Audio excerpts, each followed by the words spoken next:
kala wonga tujigaddewo chapter eyo wabaddeyo kaliso sodina jo wabaddeyo mystialism jo ninga sinagenda yeyo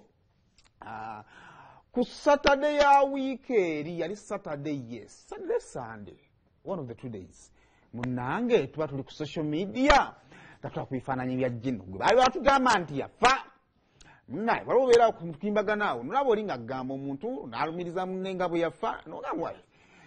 tetumanyi munanga abantu babeerayo n'obubaka bwabwe oyinda abantu beera ne sources zaabwe notafa nnyo ku source ya muntu n'owuliriza kintu ogamba naye omuntu wabanga afiiriddwa lwaki ye afudde tevaayo ne bamubika ne tujja ne tulya omuceere ne guvaawo wakati ate waliwo n'ennyimba omuntu ze wandyesunza okugenda kati olumbe Salim Saleh buli omu yandyegombye odduggendako luliko obuugi luliko buli kimu mulimu lya self service naye waliwo amubika naye ate nga abalina omubika tebakola kitebamubika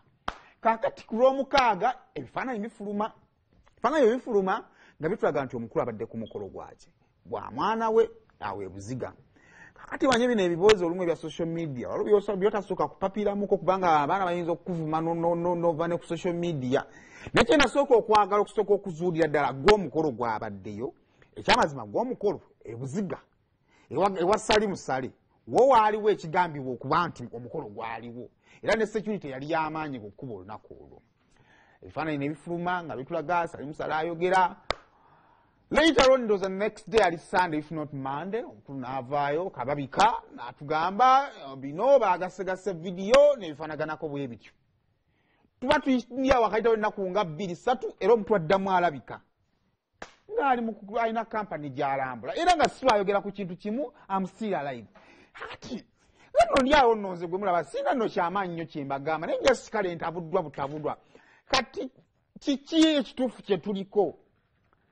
eyabikibwa bino yamanya nti alibikibwa n'alikodinga vidiyo ng'ayeewozaako nti no bannaye sinnafa oba ffenna tuli basiivu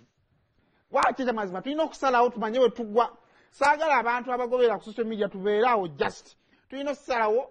eiza tube batuufu nti mukulu yafa tugumize ekintu kyayafa bw'aba nga teyafa tugumize ekintu nti twasiriwazibwa naye tulina obbaako we tugwa watuufu kubanga tisimanyi watuufu we tuyinza kugwa omukulu yakyalumiriza ateekawo ne ssente ze drone ziyinza oba nno zaggwamu amafuta kuba amafuta Uganda gaalinya tutali mu Uganda drone ziyinza oba zaggwamu amafuta kati abaana nga babigambira ku ssimu olupulezidenti omu baamugamba agenda aweereza omupiira nga alina guweereza Kenya n'agenda n'awuliriza rediyo endala ng'aguwuliriza mu kutu guno n'aguweereza mu kutu okulala kati ziyinza okuba drone z'omukulu nga zaafa so kompe clip y'omukulu nga agenza okulambula kampani naye kati simanyi omukulu yakyalumiriza oli mufu omufu alumiriza sinnafa kino kyasookedde ddala mu Uganda nga waliwo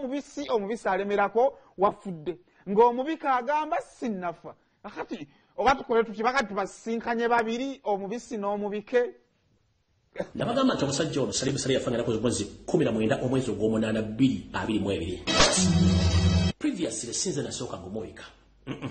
nasooka ne mwesonyiwa ne muleka bambika ne bambika kutuusa nafuna confirmation okuva media mu drone zange nezija ne confirm nti yafa era nkidda mufu yafa. What? I'm still alive. You repeat, I'm still alive. He lives. Maybe you could repeat it to General. Yeah. Yeah, General said. I'm going to tell you, General lives.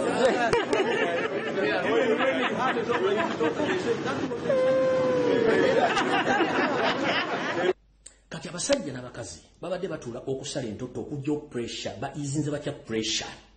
ku media. Kati video zino zonna ezafulumye ezibalaga nti General Salim Saleh naho gyali njala sooka bategeeza munange zonna media zabawadde information infu zitya tutandise bwe tuti.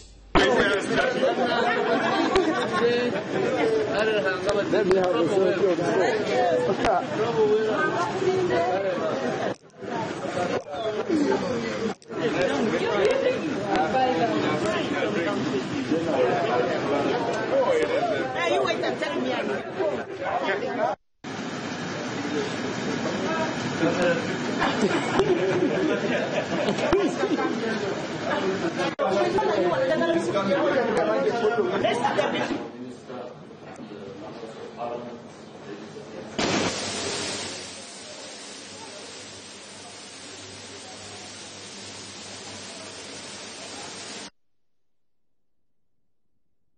zino ekituufu kye tukimanyi twagala tikyasigale nga katuba tugenda kukola tutya tumuleetera ku TV ako tekamala kale bebamanyi nsimayo ebintu byabwe byebyo kale